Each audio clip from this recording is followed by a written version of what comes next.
Fala investidor, fala investidora, como é que vocês estão? Espero que estejam todos muito bem. Neste vídeo eu vou mostrar para vocês o que eu fiz com 27 mil reais de aporte. Sim, é um aporte grande, mas eu quero mostrar que eu fiz algumas movimentações na carteira que também me geraram um pouco desse dinheiro, mas antes de qualquer coisa, eu quero mostrar para você a parte que eu mais adoro de ver na minha carteira de investimentos.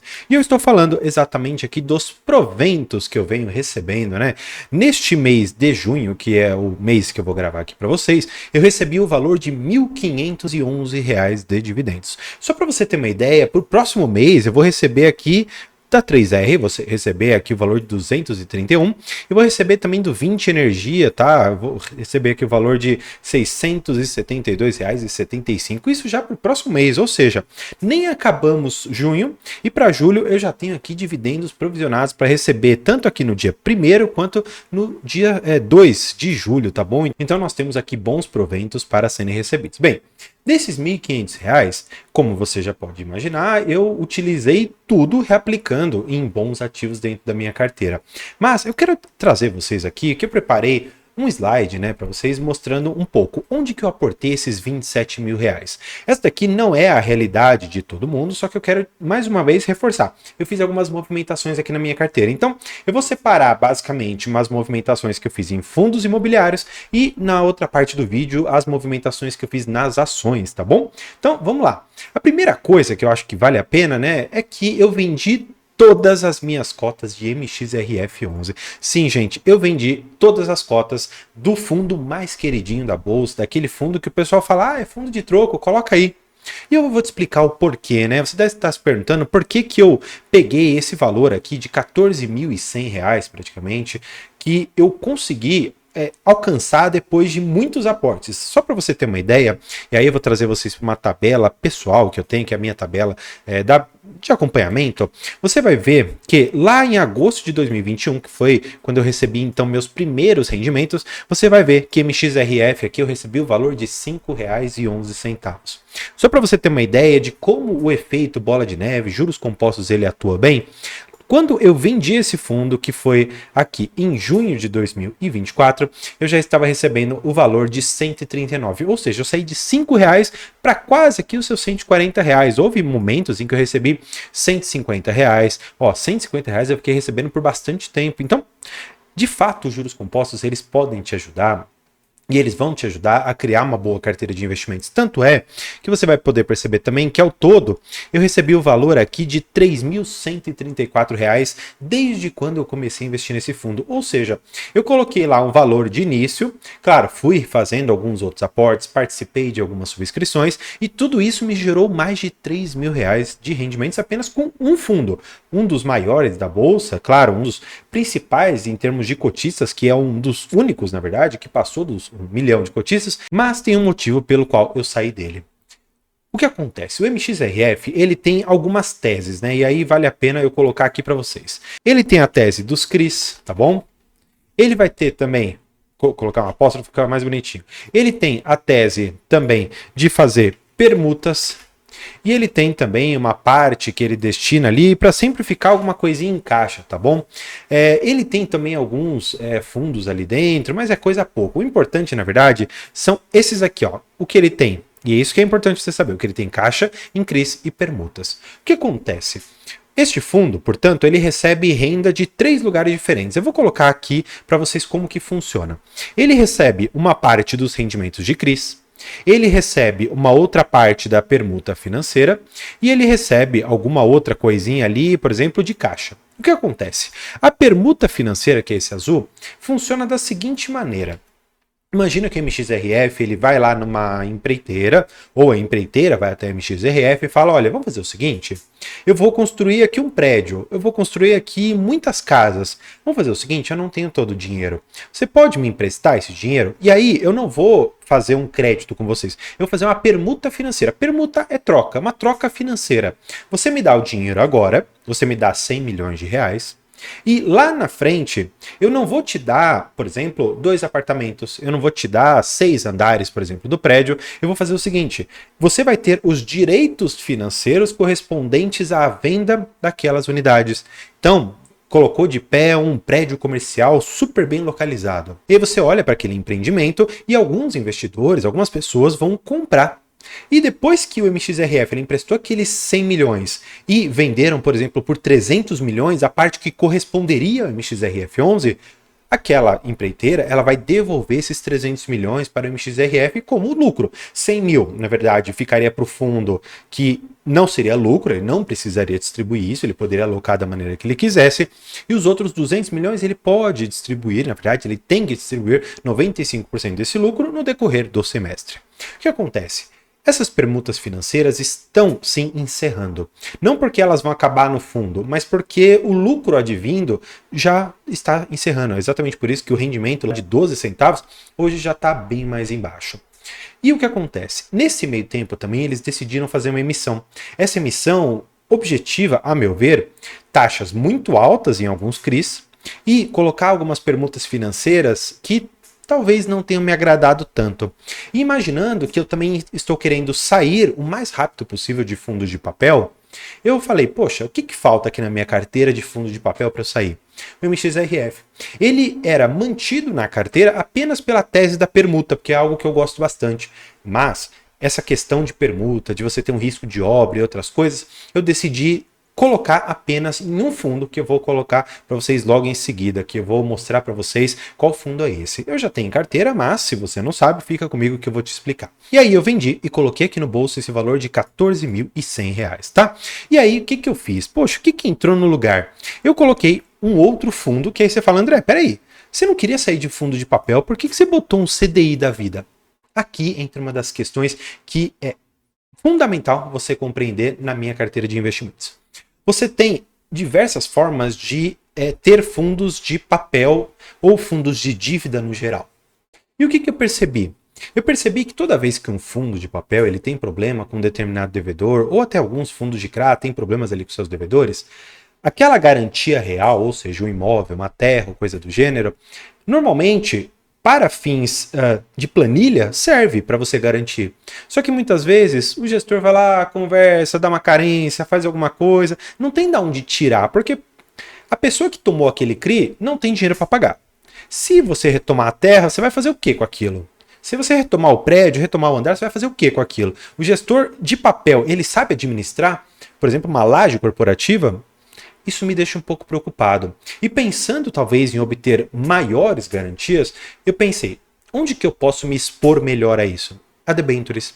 Debentures são dívidas emitidas por companhias, sejam elas de capital fechado ou de capital aberto, que elas utilizam para captar dinheiro ali para dentro e elas podem dar diversas garantias ou não dar nenhuma garantia. Agora, eu te pergunto, se por exemplo uma Redditor, se por exemplo uma Enalta, se uma 3R, e outras tantas boas empresas, ou uma PetroRio da vida, ela emite uma debenture. E você olha para o balanço dela. Você pega uma PetroRio que deu ali seus tantos bilhões de lucro. Você acha que ela não vai ter condições de pagar? Eu particularmente acredito que vá. Diferentemente de um CRI, que é de uma pessoa lá no interior do Cafundó, que é difícil de você analisar o quanto que aquela terra efetivamente vale e outras tantas coisas, eu não senti e não sinto segurança em investir em certificados de recebíveis imobiliários ou certificados de recebíveis do agronegócio, que são os CRIs ou os CRAs, por conta de tanta e tanta polêmica e dor de cabeça que eu vejo. Aí eu olhei para as debentures através de fundos da Sparta, que você tem o Juro 11 e o CDI 11, e vi excelentes administrações ali dentro. Vi que são pessoas que, além de estarem voltadas e vocacionadas a trazer o melhor resultado, estão junto com o cotista em emissões. Por exemplo, a maior parte dos custos que o fundo normalmente delega para o cotista pagar, o fundo falou, não, peraí, eu pago, eu quero que você me ajude a crescer. Ou seja, eles estão do nosso lado, claro, eles estão pensando lá na frente, numa taxa de administração de um fundo muito maior. Só que eles estão ajudando. Isso que é interessante. Eles não estão simplesmente o dinheiro pelo dinheiro. Eles querem o crescimento que vai sim gerar uma remuneração justa para aquele gestor. E por isso que eu optei pelo CDI 11, tá bom? E uma outra coisa que eu quero mostrar para vocês, que isso aqui vai auxiliar a compreender o porquê que eu fiz uma movimentação numa ação, porque eu já vou falar para você qual que é, mas depois eu vou voltar a essa tese. Eu tenho ações do BR Partners. BR Partners, ele é um banco de investimento. E ele faz a estruturação de um CRI, tá? Como eu te falei, eu não queria ter a exposição do credor, ou seja, eu não queria ter que cobrar esse CRI. Mas, quando você está entre o credor e o devedor e você ganha nessa intermediação uma taxinha por ter feito isso, maravilha, eu quero isso, porque a taxa já está lá, eu pego, abocanho a minha parte, acabou a brincadeira. E o que acontece? O BR Partners, ele vai olhar para esse CRI, ele vai falar, opa, tem alguém precisando, aqui um mutuário, que seria aquela pessoa que vai receber o empréstimo, ele está precisando fazer um loteamento, fazer uma incorporação, alguma questão relacionada ao mercado imobiliário. E aí ele faz uma estruturação. Ele fala o seguinte, olha, eu vou fazer toda essa questão de securitização, vou fazer documentação para você e, ao mesmo tempo, muito provavelmente, eu vou achar alguns também investidores que vão poder comprar esse CRI, eventualmente, aqui dessa securitizadora. E o que acontece? Esses investidores, eles terão o direito de cobrar aquelas pessoas que tomaram, portanto, essa dívida, que aceitaram fazer esse CRI. E aí, o que acontece? O BR Partners já acabou a brincadeira. Ele tá aqui, ó.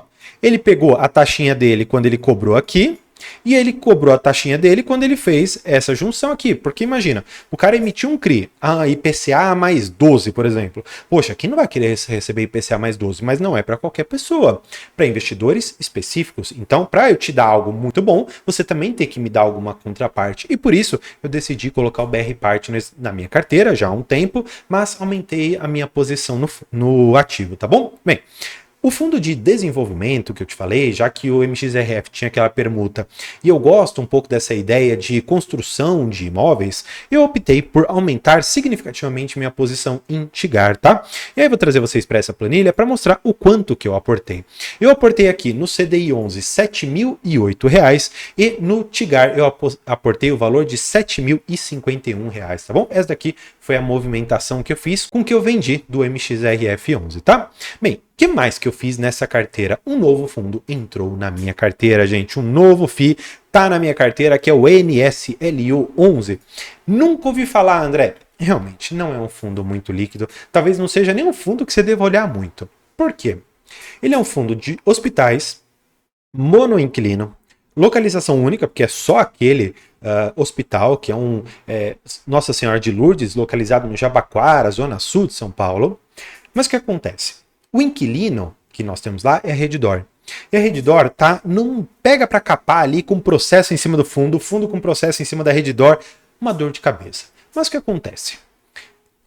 O fundo ele ganhou um processo em que a Redditor ela ficou obrigada a mostrar algumas documentações que fariam, ou que na verdade farão, com que o fundo ele receba valores bastante interessantes a respeito de valores de locação que não foram corretamente pagos. E algumas contas levam a sugerir que tudo isso daria algo próximo, bem próximo, a 100% de rendimento. Sim, gente. Eu estou falando de aproximadamente 10 anos de pagamento incorreto de aluguel. Tem inúmeras questões jurídicas, se pode cobrar tudo para trás, se não pode, enfim, tem inúmeras questões aqui que você precisaria se perguntar. Mas a questão é, vale a pena investir nesse fundo? Tem um agravante. Daqui 2 anos, o contrato ele vai vencer. E eu te pergunto, você está numa briga danada. Imagina como que vai ser a negociação para renovar. Porque qual que é a minha tese hoje, e eu quero acreditar que ela vai se sustentar? Para eu tirar um hospital de um lugar, que já é um hospital de referência, é um hospital, como nós vimos na documentação que está no processo, um hospital extremamente lucrativo. Então não faz sentido você retirar aquele hospital por conta de uma disputa de aluguel. Essa é a minha tese. Outra questão, quando eu estou falando de um hospital, por outro lado, o fundo também não consegue simplesmente tirar aquela pessoa de lá e tirar todos os pacientes de lá, porque é mais complicado. Então, a meu ver, você tem, por um lado, uma proteção boa. Já para o fundo, você não tem aquela maleabilidade toda para você poder negociar, o que poderia ser um pouquinho ruim, mas para dentro da minha carteira, que eu busco uma renda bastante consistente em fundos de tijolo de diferentes setores, eu estava há muito tempo procurando um fundo de hospitais. Eu estava olhando alguns outros, mas com uma liquidez extremamente baixa. A do NSLU já é bem ruim, imagina a dos outros. Mas, enfim, eu acho que essa movimentação vai valer a pena. Eu fiz um investimento, e aí vale a pena a gente dar uma olhada aqui, eu fiz um investimento de R$ 1.637, tá bom? Comprei pouquíssimas cotas, é um fundo com um valor nominal mais caro, já próximo na casa ali dos seus R$ 200, mas ainda assim é um fundo que eu acredito sinceramente que pode me trazer bons resultados, tá? E o que eu fiz, né? Sobraram uns trocadinhos ali, sempre um valorzinho. Aí eu falei, poxa, TRX estava num preço legal, comprei uma cota. E aí sobraram ali uns R$ 40, comprei 4 cotas de GGRC. Um fundo que eu gosto muito, que ele é um híbrido de logística com industrial, e o TRX é basicamente renda urbana com aquelas big box, né? São os supermercados, também teses que eu gosto muito. Tá migrando um pouco para outras fontes, né? Especialmente ali para casa e construção, também é uma tese interessante, mas eu ainda estou acompanhando para ver como que o fundo vai fazer as alocações do valor que ele captou na emissão. Então, por isso que eu estou ainda um pouco devagar no meu aporte aqui, mas no futuro eu tendo a aumentar, porque é um fundo que eu particularmente gosto bastante, tá? Agora, o que acontece? Eu tenho aqui, para mim, a small cap, para mim, mais promissora, de verdade, mais promissora de todos os tempos, que é a 3R Petróleo. E eu te explico principais teses que eu tenho hoje e que, na verdade, houve ali um pequeno ganho de tese, uma pequena melhora na tese que eu tinha. A 3R é uma empresa que ela busca comprar campos maduros e ela já fez essa compra. Exatamente por ter feito essa compra, ela se alavancou muito, ou seja, ela gastou muito dinheiro assumindo dívida. E o que acontece? Ela vai melhorar esses poços, cada vez tirar mais petróleo dali de dentro, tirar mais petróleo por dia e, nesse meio tempo, tentar reduzir o preço da extração. André, parece meio complexo, né? Você vai aumentar a produção, você vai diminuir custo? Sim, é possível e eles já fizeram isso em outros campos. Além disso, eles estimam que mais ou menos ali para 2027, 2028, eles consigam chegar próximos a 100 mil barris de petróleo por dia. Sendo que hoje eles estão numa média de mais ou menos ali os seus 48, 49 mil barris por dia. Mas o que acontece? A 3R, ela recentemente, eu imagino que muitas pessoas saibam, ela decidiu incorporar a Enauta, ou seja, a 3R vai emitir ações, vai entregar para a Enauta vai extinguir as ações dela e as duas ficariam juntas apenas como 3R. E o que acontece? A Enauta, agora em agosto, está chegando o FPSO lá de Atlanta. FPSO basicamente é uma plataforma de extração de petróleo em cima de um navio. Esse navio vai chegar e vai substituir um sistema já muito antigo da Enauta. Esse sistema hoje está tirando 15 mil barris por dia. E vez ou outra, com muita frequência na verdade, eles têm problemas e eles têm que parar para manutenção, fazendo com que você não tenha extração nenhuma em alguns dias. E o que acontece? Esses 15 mil barris com esse novo FPSO vão ser substituídos por uma máquina muito melhor e eles estimam chegar a 50 mil barris de produção por dia. É muita coisa, gente, é muita coisa. Só que eu não sou extremamente otimista e crédulo no que a Enauta me fala, porque o histórico dela não é de uma boa execução. Mas, ainda que elas não consigam me entregar 50 mil barris, mas me entregue 35 mil, poxa, ainda assim dobrou a produção do que ela tem hoje. Qual que é o bom disso? A Enauta, diferentemente da 3R, ela é pouco alavancada, ou seja, ela tem pouca dívida. Tendo pouca dívida e se unindo com uma empresa mais alavancada, a Enauta ela vai servir como oxigênio para a 3R para ela conseguir respirar nesse período mais difícil em que ela tem muita dívida. Mas, juntando depois esse colosso que ficou a 3R com a Enauta, aqueles 100 mil barris por dia, eu acredito que eles vão atingir muito mais cedo, não por conta dessa fusão, mas por conta que os próprios campos da 3R, com mais dinheiro entrando, mais investimento acontecendo lá dentro, eles vão poder antecipar muito do fluxo. Então, pensando no resultado que eu teria lá para 2028, eu já estimo que para 2026 eu já consigo alcançar. E exatamente por isso que eu estou extremamente compromissado com vocês a mostrar toda a evolução da 3R aqui no canal, tá bom? Essa é a minha small cap de predileção. Tem outras, aí os membros do canal sabem de qual eu estou falando, porque tem uma carteira exclusiva para os membros. Vou até deixar depois um card no final para você conhecer. Tem vídeos educativos, carteira do canal, tem inúmeras outras questões. E se você optar pelo membro Black, você tem uma consultoria comigo de 1 hora para a gente conversar sobre a sua carteira, tá bom? Então, passando aqui, eu falei para vocês que eu não quero nada de banco de varejo. O que é banco de varejo? É o Bradescão da Massa, é o Itaú, o Nubank, que empresta dinheiro para mim e para você. Eu falei, poxa, eu não quero isso, dá muita dor de cabeça. Eu tenho muitos clientes para cobrar, eu tenho uma estrutura gigantesca. Eu prefiro um banco que seja relacionado aqui a investimentos. Deixa eu até aumentar a letra aqui, que é importante. Eu quero um banco de investimentos. Por que eu quero um banco de investimentos? Porque eles se espelham muito aqui no Brasil, por exemplo, a BTG, XP. Lá fora, eles se espelham no JP Morgan. Só que acontece, o BR Partners tem algo que esses bancos já não conseguem mais. Lá no passado eles conseguiam, mas hoje em dia eles não conseguem mais por conta do tamanho, que é um ROI muito alto. É um ROI que é acima de 20%. Gente, um ROI de 20% de forma consistente é exclusivamente para bancos de investimento com muita capacidade e para bancos públicos ou privados com muita capacidade. Então vamos lá, você pega Santander, você pega Bradesco, você pega outros tantos bancos que não dão esse retorno. Por quê? Porque estão no varejo, porque a parte de wealth, de investimentos dele, no geral também não é boa, a carteira também deles não é muito legal, diferentemente do BR Partners. Tem menos clientes, só que clientes com muito mais bala na agulha. E eu gosto muito desse tipo de coisa, tá? Eu já vou mostrar para você quanto que deu tudo isso aqui em valor, tá? Só quero chegar na parte aqui final, que eu acho que sempre vale a pena nós termos em mente. Sempre, sempre, sempre tenha empresas do setor elétrico na sua carteira. Isso daqui, gente, é muito defensivo. André, eu não conheço esse ticker. Isso daqui é ação? Não, não é ação. Esse daqui é um fundo de investimento em infraestrutura, só que ele é um fundo para qualificados. Eu já fiz um vídeo sobre ele. Basicamente lá dentro é geração e transmissão de energia. E ele fica me pagando ali rendimentos a cada 3 meses. É um fundo interessante, eu te mostrei no começo do vídeo que ele me pagou bastante dividendos.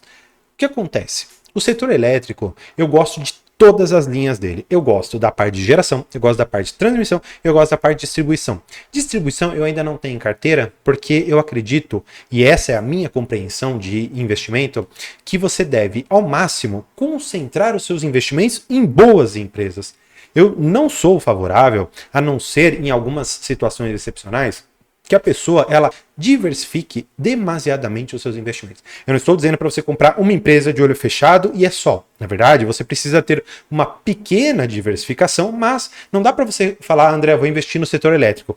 Vou comprar 2 de geração, 2 de transmissão, 3 de distribuição. Poxa, não dá. É muita coisa dentro de um mesmo setor para você ter em carteira. Eu prefiro ter uma de cada setor, ou uma, por exemplo, do setor elétrico como um todo, e voltar meus investimentos agora talvez para um setor bancário, extração de petróleo, para um porto, tem muitas outras coisas que eu acho que valeriam a pena. Agora, eu sei que você quer saber o quanto que eu aportei, né? No GGRC, eu te falei que eu aportei lá os meus R$40. No TRX eu comprei uma cota. Agora, vamos aqui de trás para frente, né? No BR Partners, eu coloquei o valor de R$918. Não é um valor tão grande, mas é um valor relativamente razoável, considerando que ela estava custando ali mais ou menos seus R$12, R$13. Depois eu comprei um pouquinho de 20 energia para completar ali quase minhas 300 cotas. Eu quero deixar o número redondinho. E agora eu tenho um dos maiores aportes da carteira. Toque os tambores e paguei aqui quase R$10 mil em 3R. Quando eu falei para vocês que eu estou realmente na tese, eu estou realmente na tese. Pode parecer besteira, mas aqui eu fiz a compra de 200 ações no mercado mesmo e outras 100 ações eu fui exercido em puts, ou seja, lá há 2 meses atrás eu me comprometi a comprar a 3R caso ela ficasse abaixo de R$30. Aí você fala, André, mas hoje está 26, 27, você é burro? Não, calma, calma. O que acontece? Há 2 meses atrás a 3R estava custando seus R$36, R$35. E aí eu falei, poxa, eu vou me comprometer a comprar bem baixo. Talvez chegue, talvez não chegue, mas na casa dos R$30 para baixo, eu compro sem nenhum problema. Aconteceu que a ação caiu, o mercado todo está derretendo e a 3R não foi diferente. Como mais small cap, ela tem uma maior oscilação. E exatamente por isso que eu fiz essas compras bem grandes, 200 ações no mercado à vista, no valor de 25 e uns quebradinhos, e depois no mercado de opções, no valor de R$ 30 ali por cada uma das ações, tá bom? Então, espero que você tenha gostado desse vídeo. Continue acompanhando aqui o canal para mais vídeos da minha carteira de investimentos e para mais conhecimento, eu vou deixar aqui um vídeo para você continuar seus estudos e nossa área de membros para você acompanhar também conteúdos exclusivos. Espero ter gostado. Por hoje é isso. Muito obrigado e tchau!